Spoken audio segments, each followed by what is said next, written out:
प्राकृत भाषा, ऐसे बहुत सुंदर विचार आपने व्यक्त किए। एक कवि ने प्राकृत भाषा की मधुरता को एक गाथा में बहुत अच्छे से कहा है।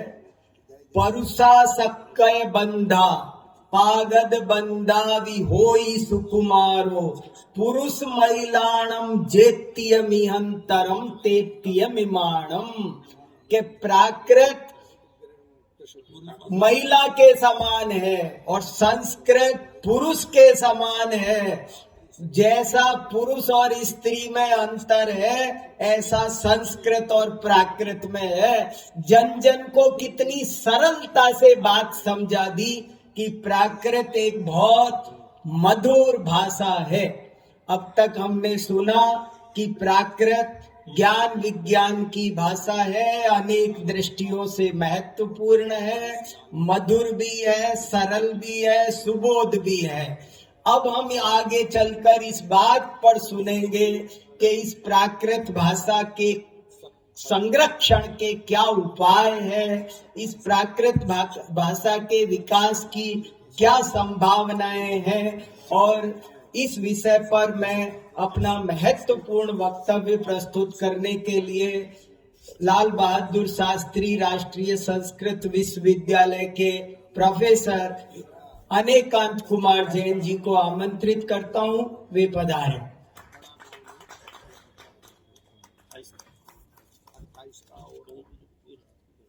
धम्मो मंगल मुक्तेटम अहिंसा संजमो तभो देवा वीतम नमस्सन्ति जस्य धम्मे सयाम। आज हम सभी का ये बहुत बड़ा सौभाग्य है कि हम लोग इस प्राकृत परिचर्चा संगोष्ठी में ऐसे आचार्य के सन्निधि में उपस्थित हुए हैं जो स्वयं प्राकृत भाषा के मार्तंड हैं, विद्वान हैं, मनीषी हैं और वर्तमान के एक प्रखर रचनाकार हैं। आज इस भाषा पर इतने चिंतन की क्यों आवश्यकता पड़ी और इस भाषा के विकास के लिए वर्तमान में हम क्या क्या कर सकते हैं, इन कुछ बिंदुओं पर मैं संक्षेप में आपसे चर्चा करूं। बंधुओं, आपको पता है कि इस समय इजराइल बहुत चर्चा में है। सब लोग युद्ध को देख रहे हैं, लेकिन आपको पता है एक समय ऐसा था जब इजराइल की जो मूल भाषा थी वो नष्ट हो चुकी थी। जब वो अपने उत्थान के क्रम में आगे बढ़ा तो वहां यह विमर्श किया गया कि यार हमारी मूल भाषा कहां गई, जो इजराइलियों की मूल भाषा थी वो तो हमारी नष्ट हो चुकी है। उन्होंने खोज की तो पता लगा कि एक व्यक्ति है जो हमारी मूल भाषा को जानता है पूरे राष्ट्र में।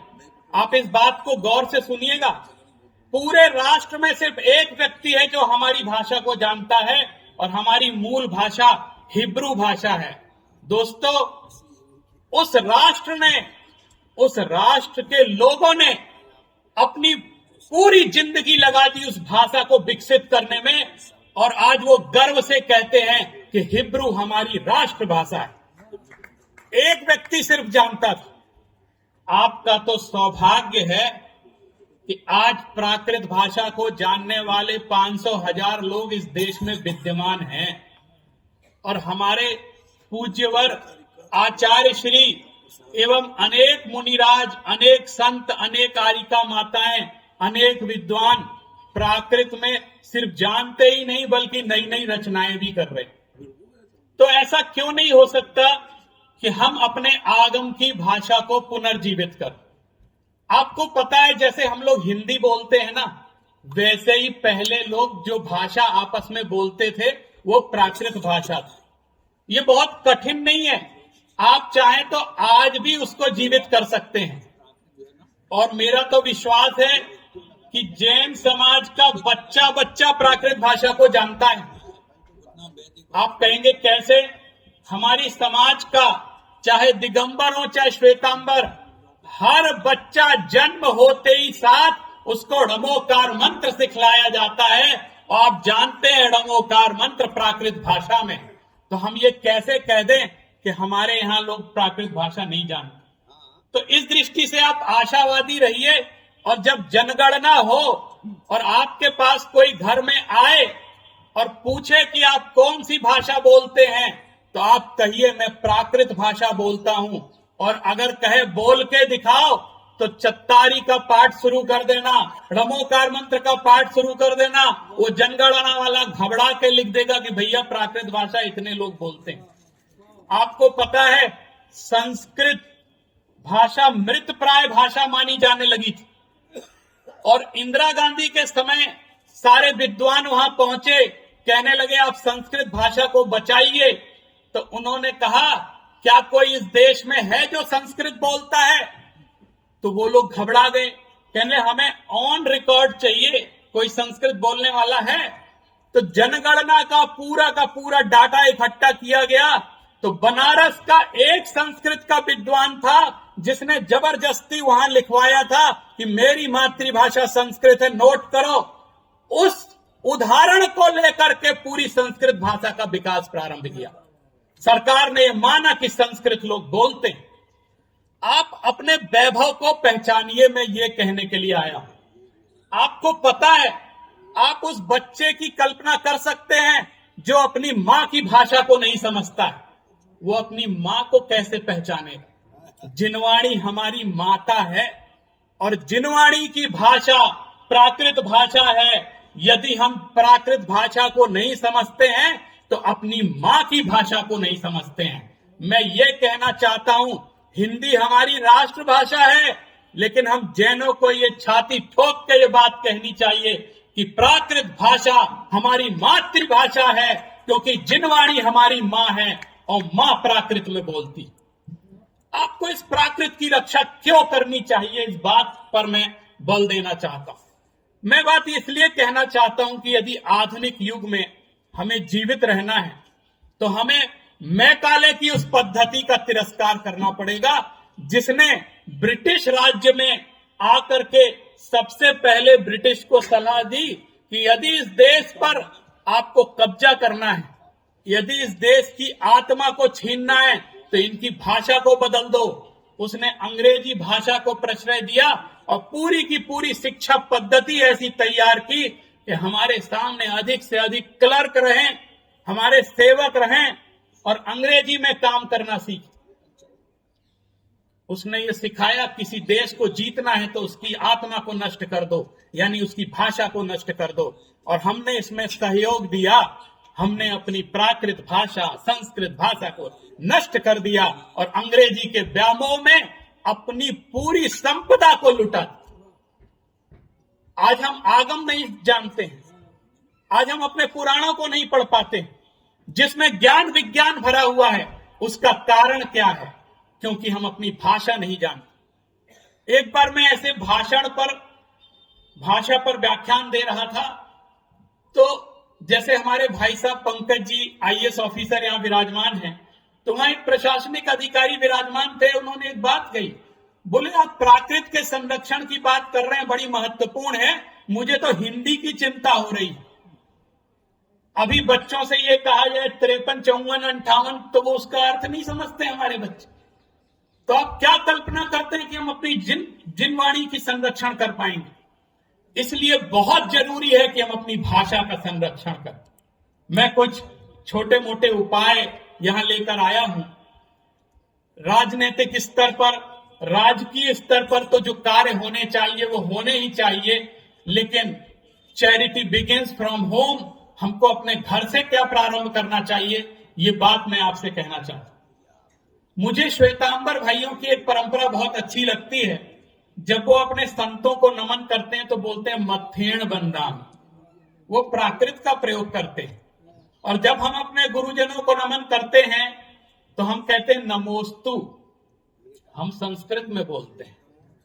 मैं ये कहना चाहता हूं, आप सबसे निवेदन करता चाहता हूं, आचार्य श्री भी प्रेरणा देते हैं कि हम लोग क्यों ना ऐसी परंपरा प्रारंभ करें कि जब अपने गुरुवरों को नमन करें तो हम णमोत्थु बोले, णमोत्थु।